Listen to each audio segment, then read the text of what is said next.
अमचन music की शानदार प्रस्तुति।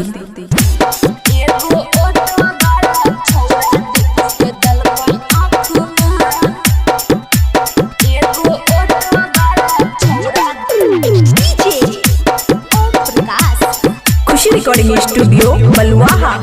पढ़े हम गेलियै सखी सहरा सा बाजार गे, पढ़े हम गेलियै सखी सहरा सा बाजार। एगो टोटो वाला छौड़ा देखी के देलकै आँख मार, एगो ऑटो वाला छौड़ा देखी के देलकै आँख मार।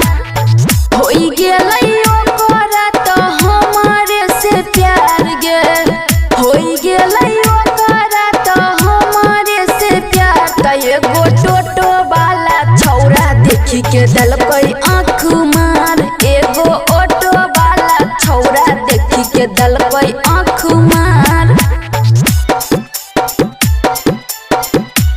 एगो ऑटो वाला छौड़ा देखी के देलकै आँख मार।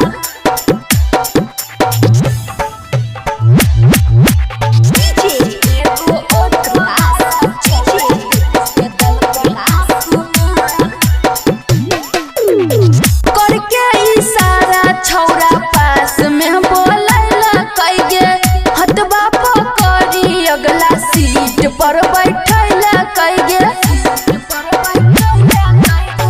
करके इशारा छौड़ा पास में बोलैला कइगे, हतबा पकड़ी अगला सीट पर बैठैला कइगे।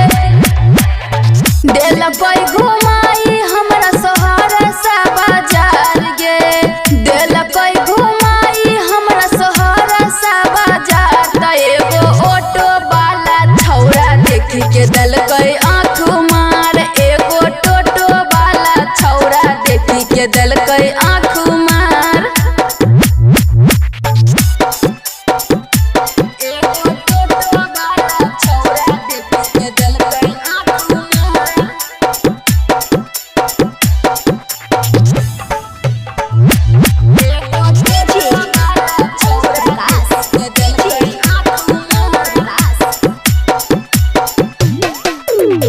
जब जब देखै रहै रोक दै छै गाड़ी आगे, हॉर्न बजाए के मिलाबै छै नजरिया गे।